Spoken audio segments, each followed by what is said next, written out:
Jimbo Fisher in this program is in a intriguing situation right now because from the time that he was hired, he's given all this money. He's won a national championship. Everybody has confidence that he's going to win big at Texas A&M. Now, I'm not going to label a national championship or whatever you want to put on it, but just basically that they're going to be in the running for those type of honors, SEC championships.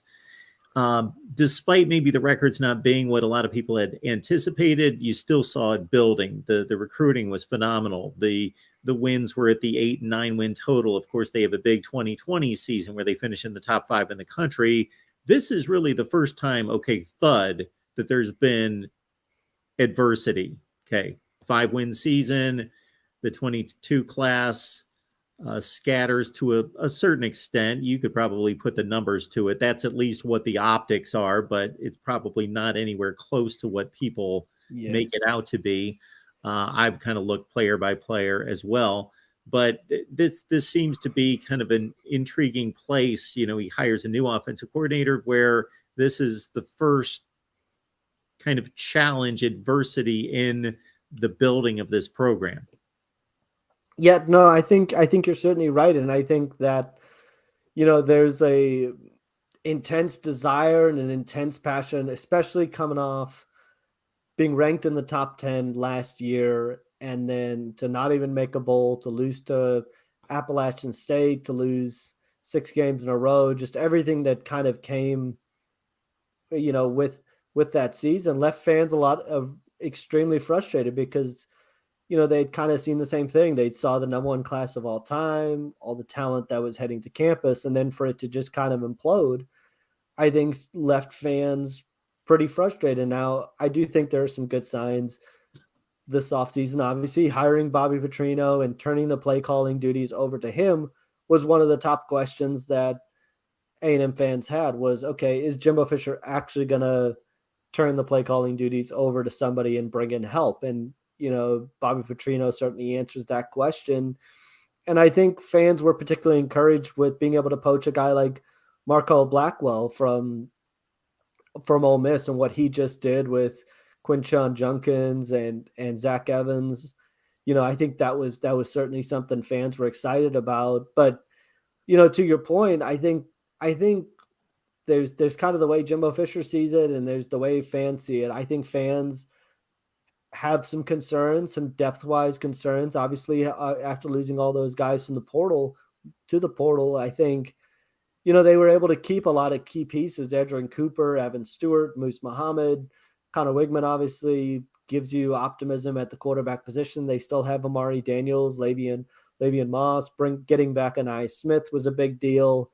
Bringing back a lot of guys along the offensive line. I think there's optimism having so many guys that played last year and having them all come back for another season and have a lot of those returning pieces back, but it's got to translate into wins. And I think that's kind of where the fan base sits right now, is regardless of where the team is ranked in the preseason poll, regardless of what the rankings say or anything like that, fans just want to see that start to translate into wins. And I think, when you talk to prospects on the recruiting trail, a lot of them have brought up, the massive amount of injuries that A&M suffered last year. They've all been part of a team. They've all seen situations where a season goes sideways for one reason or another.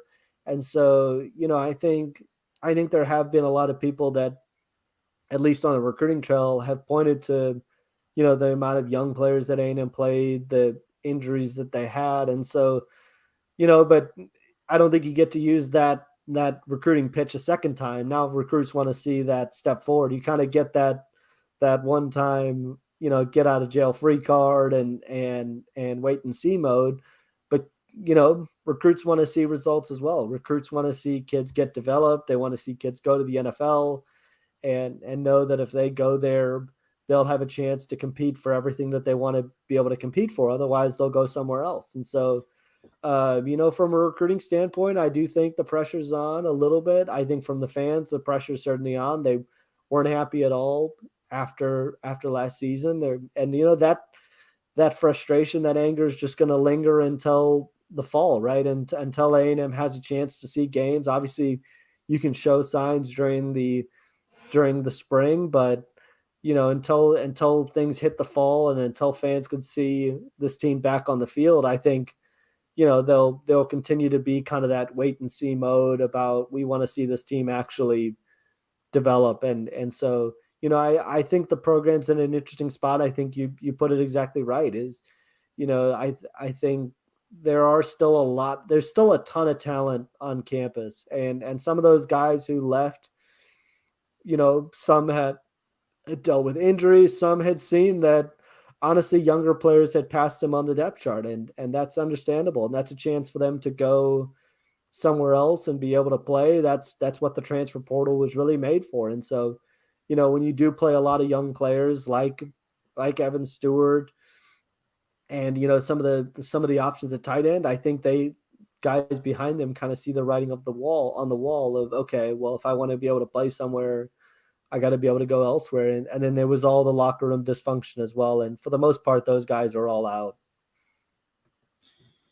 It is a good point that you bring up about players relating to the recruiting and what the team's going through more so than a fan base that just says, you're making a lot of money. You won a national championship before. Everything should be perfect.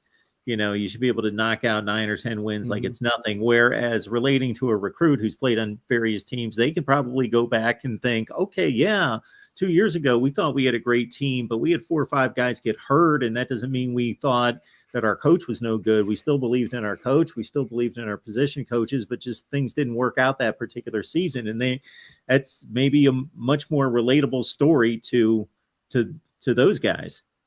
No doubt. And you have a lot of recruits too that kind of see themselves as the missing piece, right? They see themselves as I'm the guy that can come in and I'll be the one that turns it around, or I'll be the one that can come in and make an instant impact. I do think when you look at,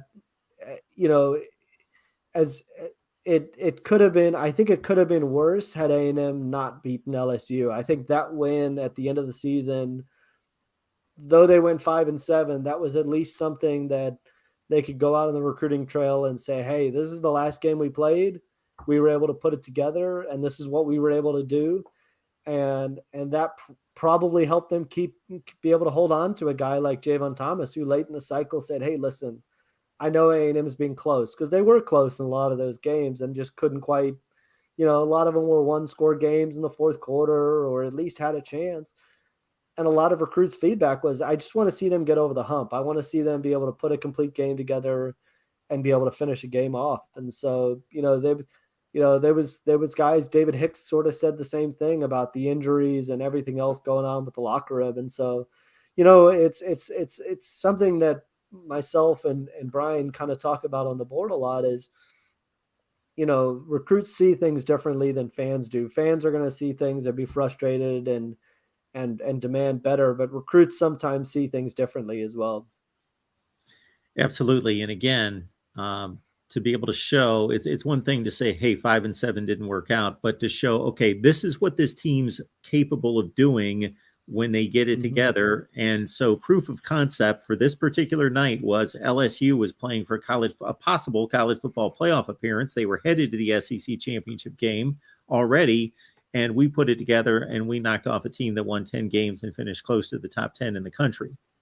Yep, exactly. And then you'd be able to say, I brought a lot of those guys back, and, now it's about taking that next step. If they come out and stumble out of the gates again, it's going to be a struggle to recruit. But I think that at least gave recruits optimism and the belief that was the sign of what was to come in years to come.